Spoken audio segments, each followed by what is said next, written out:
दिन के 2 बजे हैं। नमस्ते, मैं राष्ट्रीय इंडिया 100 की शुरुआत बड़ी खबर के साथ। चंडीगढ़ में यूथ कांग्रेस के कार्यकर्ताओं ने हरियाणा के मुख्यमंत्री मनोहर लाल खट्टर के घर का घेराव किया। इस दौरान पुलिस और कार्यकर्ताओं में जमकर झड़प हुई है। पुलिस ने घेराव कर रहे कार्यकर्ताओं पर जमकर पानी की बौछार की। इस दौरान यूथ कांग्रेस ने भी जमकर हंगामा किया। किसान आंदोलन अब नोएडा एक्सप्रेसवे तक आ गया है। डीएनडी को किसानों ने जाम कर दिया। मौके पर भारी पुलिस फोर्स तैनात है। सिंघू बॉर्डर पर आरएलडी नेता जयंत चौधरी भी पहुंचे। हालांकि उन्होंने कहा कि आंदोलन में बतौर राजनेता नहीं शामिल हो रहा हूं।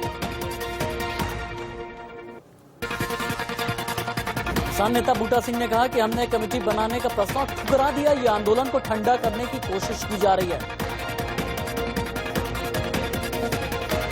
सिंघू बॉर्डर पर आंदोलन के बीच एक अलग ही तस्वीर दिखी। प्रदर्शनकारी 10 सिर वाला रावण का पोस्टर लेकर पहुंचे, जिसमें बीजेपी के कई बड़े नेताओं की तस्वीरें लगी थी। यूपी बॉर्डर पर पुलिस ने किसानों के लिए चेतावनी जारी की, जिसमें धारा 144 का जिक्र किया गया है। वहीं किसानों ने भी जवाब में एक बैनर लगाया, जिस पर लिखा है, यहां धारा 288 लागू है और किसानों के अलावा यहां सभी का प्रवेश वर्जित है।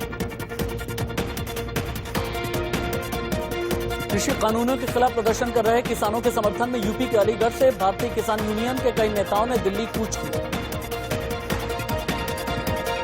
दिल्ली नोएडा आने जाने वालों को आज भारी दिक्कत का सामना करना पड़ेगा। किसान आंदोलन को देखते हुए चिल्ला बॉर्डर और नोएडा लिंक रोड को बंद कर दिया गया।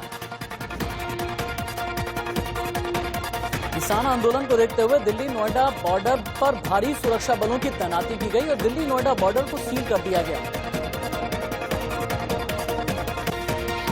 दिल्ली गाजियाबाद बॉर्डर पर किसानों का प्रदर्शन जारी है। यहां किसानों ने पुलिस बैरिकेड्स तोड़ दी। यूपी में किसान आंदोलन को तेज कराने की कवायद शुरू हो गई है। कल से गाजियाबाद में यूपी गेट पर किसान महापंचायत करेंगे। किसानों का प्रदर्शन लगातार 7वें दिन भी जारी है। वहीं किसानों के समर्थन में पंजाब के खेल जगत के कई सितारे भी आ गए हैं। जालंधर के कई खिलाड़ियों ने सरकार को चेतावनी दी है, अगर 5 दिनों के भीतर कृषि कानून रद्द नहीं किए गए तो विरोध में अपना मेडल और सम्मान वापस कर देंगे। सरकार से बातचीत के बाद भी किसानों की मांग पूरी नहीं हुई, लिहाजा किसानों का ये प्रदर्शन और बड़े लेवल पर होगा। पंजाब और हरियाणा से प्रदर्शन में शामिल होने के लिए कई और ट्रैक्टरों को लाया जा रहा है। ऐसे में दिल्ली हरियाणा बॉर्डर पर किसानों की तादाद बढ़ सकती है। पंजाब हरियाणा की पंचायतों की अपील पर सैकड़ों किसान लोगों से राशन, दवाइयां और जरूरत के बाकी सामान इकट्ठा कर रहे हैं। इन सामानों को ट्रैक्टरों पर लादकर पंजाब और हरियाणा से दिल्ली लाया जा रहा है। एमपी के ग्वालियर में भी किसान दिल्ली की ओर कूच कर रहे हैं। एमपी के अलावा भी कई राज्यों के किसान दिल्ली आ रहे हैं। सिंघू बॉर्डर पर एक महिला भी किसानों के प्रदर्शन में शामिल है। उन्होंने सरकार से कृषि कानून को वापस लेने की मांग की। सिंघू बॉर्डर पर किसानों की बैठक जारी है। बैठक में आगे के आंदोलन को लेकर चर्चा हो रही है। सिंघू बॉर्डर पर किसानों का जन सैलाब उमड़ गया। इस दौरान आसपास के इलाकों में भारी सुरक्षा बलों की तैनाती रही। उधर किसानों के आंदोलन को लेकर गृहमंत्री अमित शाह के घर पर हाई लेवल मीटिंग हुई। बैठक में कृषि मंत्री नरेंद्र तोमर और केंद्रीय मंत्री पीयूष गोयल भी मौजूद रहे। पिछले 72 घंटे में 4थी बार बैठक हुई है। झारखंड के मुख्यमंत्री हेमंत सोरेन ने किसान आंदोलन को लेकर केंद्र सरकार पर निशाना साधते हुए कहा, केंद्र ने ऐसे लोगों पर प्रहार किया जिनकी बदौलत देश चलता है। किसान आंदोलन पर वीके सिंह ने विवादित बयान दिया। उन्होंने कहा कि आंदोलन में शामिल कुछ लोग किसान ही नहीं हैं। किसान आंदोलन पर केंद्रीय मंत्री वीके सिंह ने कहा कि कृषि कानूनों से किसानों को नहीं, दलालों को परेशानी हो रही है। आप प्रवक्ता राघव चड्ढा ने पंजाब के मुख्यमंत्री कैप्टन अमरिंदर सिंह पर आरोप लगाते हुए कहा, देश के किसानों के आंदोलन को कुचलने में वो बीजेपी के बराबर जिम्मेदार हैं। किसान आंदोलन को देखते हुए हरियाणा पुलिस ने एडवाइजरी जारी की और लोगों को टिकरी बॉर्डर से न जाने की सलाह दी है। यूपी के सीएम योगी आदित्यनाथ मुंबई में बॉम्बे स्टॉक एक्सचेंज में 200 करोड़ रुपए के लखनऊ नगर निगम का बॉन्ड लॉन्च किया। यूपी के नगर विकास मंत्री आशुतोष टंडन ने बताया कि गाजियाबाद, प्रयागराज, वाराणसी, कानपुर, आगरा नगर निगमों के भी बॉन्ड जारी किए जाएंगे। यूपी के मुख्यमंत्री योगी आदित्यनाथ से बॉलीवुड एक्टर अक्षय कुमार ने मुलाकात की। उनकी यह मुलाकात ट्रिडेंट होटल में हुई। अक्षय कुमार ने फिल्म निर्माण को बढ़ावा देने के लिए योगी सरकार के प्रयासों की सराहना की। राज्य में फिल्म सिटी की स्थापना के फैसले की तारीफ। अक्षय कुमार से मुलाकात को लेकर सीएम योगी ने किया ट्वीट। कहा, अभिनेता अक्षय से शिष्टाचार भेंट के साथ कई पहलुओं पर चर्चा हुई। मुंबई में बीजेपी दफ्तर के बाहर एमएनएस ने सीएम योगी के खिलाफ पोस्टर लगाए हैं। पोस्टर पर लिखा है, कहां राजा भोज, कहां गंगू तेली। पोस्टर में जिक्र करके लिखा गया कि दादा साहब फाल्के ने मुंबई में फिल्म सिटी बनाई और सीएम योगी से यूपी में ले जाने के ख्वाब देखा है। हालांकि बीएमसी ने कुछ ही देर के बाद होटल और बीजेपी दफ्तर के बाहर से ये पोस्टर हटा दिए।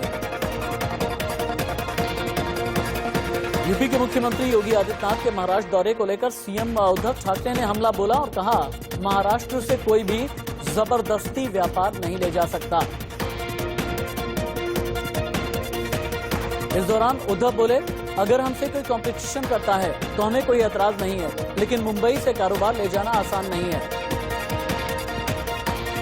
बीजेपी नेता सुशील मोदी ने राज्यसभा के लिए नामांकन किया। उनके नॉमिनेशन में बिहार के मुख्यमंत्री नीतीश कुमार भी मौजूद हैं। शुभेंदु अधिकारी से मिले ममता बनर्जी के सलाहकार प्रशांत किशोर, साथ में अभिषेक बैनर्जी, सुदीप बंदोपाध्याय और सौगत रॉय भी थे। शुभेंदु से टीएमसी नेताओं की करीब 2 घंटे तक चली बात। सीएम ममता से नाराज हैं शुभेंदु, मंत्री पद से इस्तीफा दे चुके हैं।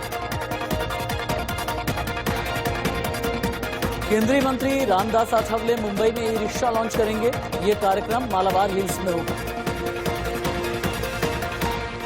पश्चिम बंगाल के मुख्यमंत्री ममता बनर्जी के भतीजे ने पलटवार करते हुए दिलीप घोष को गुंडा कहा है। पिता के आरोपों पर शैला राशिद ने चुप्पी तोड़ी। कहा, उन्होंने झूठ बोला। क्या परिवार का कोई सदस्य ऐसा भी करता है? एलएसी पर भारतीय सैनिक पूरे जोश के साथ डटे हैं, लेकिन चीनी सैनिकों की हालत खस्ता हो गई है। ठंड की वजह से फॉरवर्ड पोस्ट पर रोज चीनी सैनिक रोटेट किए जा रहे हैं, जबकि उन्हीं पोजीशन पर लंबे समय से भारतीय जवान डटे हैं। पाकिस्तान ने सीमा पर सीजफायर का फिर से उल्लंघन करते हुए एलओसी पर सुंदर बनी सेक्टर में गोलीबारी की।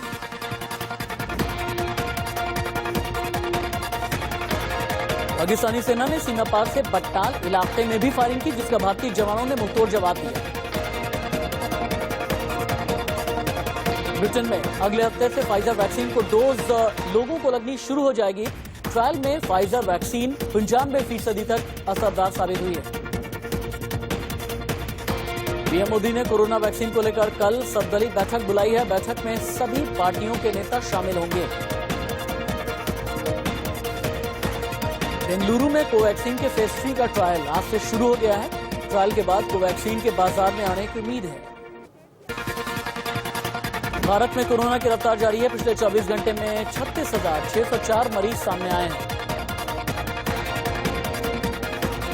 24 घंटे में देश में 501 लोगों की मौत हुई है। मौत का कुल आंकड़ा 1,37,621 तक पहुंचा। देश में कोरोना के अब तक 94,62,809 केस सामने आ चुके हैं। इनमें से 4,35,603 एक्टिव केस हैं। दिल्ली में कोरोना का कहर जारी है। पिछले 24 घंटे में 4,006 नए मामले सामने आए, 86 की मौत हुई। दिल्ली में कोरोना से अब तक लगभग 6.25 लाख से ज्यादा संक्रमित हो चुके हैं, जबकि कोरोना से ठीक होने वालों की तादाद 5 लाख के पार है। यूपी में अब 700 रुपए में कोरोना का RT-PCR टेस्ट किया जा सकेगा। महाराष्ट्र में कोरोना संक्रमित मरीजों की तादाद 18,28,826 तक पहुंच गई। महाराष्ट्र में पिछले 24 घंटे में कोरोना के 4,930 पॉजिटिव केस मिले, जबकि 95 लोगों की मौत हो गई। यूपी में अगर किसी का घर से सैंपल कलेक्ट होता है तो इसके लिए मरीजों को 900 रुपए का भुगतान करना होगा। एक्टर सनी देओल कोरोना संक्रमित हो गए हैं। शिमला से मुंबई रवाना होने से ठीक पहले रिपोर्ट पॉजिटिव है।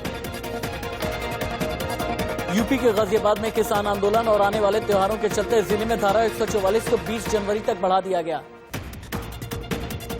भारत में एक शख्स से दूसरे शख्स में कोरोना वायरस का सबसे पहले संक्रमण होने के चीन के दावे को CSIR के डायरेक्टर डॉक्टर शेखर पांडे ने खारिज कर दिया। दिल्ली के चाणक्यपुरी में मौजूद जम्मू कश्मीर हाउस को आज लद्दाख के अधिकारियों को हैंडओवर कर दिया जाएगा।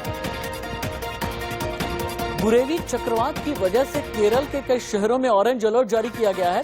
वहीं तिरुवनंतपुरम में भी ऑरेंज अलर्ट जारी है। IMD के मुताबिक बुरेवी चक्रवात की वजह से तमिलनाडु पुडुचेरी में भी 2 दिनों तक भारी बारिश होगी। हिमाचल के शिमला में जयराम ठाकुर कैबिनेट की बैठक हुई। इसमें धर्मशाला में विधानसभा का शीतकालीन सत्र रद्द करने का फैसला किया गया। कैबिनेट बैठक में सरकार ने फैसला किया, शादियों, सामाजिक धार्मिक समारोह जैसे सभी कार्यक्रम के आयोजन के लिए SDM से परमिशन लेनी होगी। उर्मिला मातोंडकर ने कांग्रेस से नाता तोड़कर शिवसेना का दामन थाम लिया। उद्धव ठाकरे की पत्नी रश्मि ठाकरे ने उर्मिला के हाथ में रक्षा सूत्र बांधकर पार्टी का मेंबर बनाया। पिछले लोकसभा चुनाव में कांग्रेस ने उर्मिला को अपना उम्मीदवार बनाया था। करीब साल भर पहले उर्मिला मातोंडकर ने कांग्रेस से इस्तीफा दे दिया था। पाकिस्तान के गुरुद्वारा ननकाना साहिब से दर्शन करके सिख श्रद्धालुओं का जत्था अठारी बॉर्डर होते हुए अमृतसर वापस पहुंचा। चेन्नई हवाई अड्डे से कस्टम अधिकारियों ने 12 लाख का सोना जब्त किया। फॉरेन करेंसी भी बरामद। पैसेंजर स्लीपर के स्ट्रैप में छिपाकर सोना ला रहा था, जिसके खिलाफ मामला दर्ज कर पुलिस ने जांच शुरू कर दी।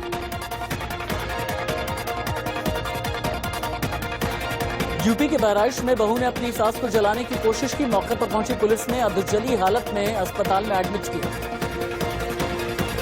पश्चिम बंगाल के बर्दवान के रुई के गोदाम में भीषण आग लग गई। सूचना पर पहुंची फायर ब्रिगेड की टीम ने आग पर काबू पाया। कर्नाटक की येदियुरप्पा सरकार लव जिहाद के खिलाफ कानून ला सकती है। इसके विरोध में सामाजिक संगठनों ने बेंगलुरु में प्रदर्शन किया। यूपी के कौशाम्बी में दर्दनाक सड़क हादसा सामने आया।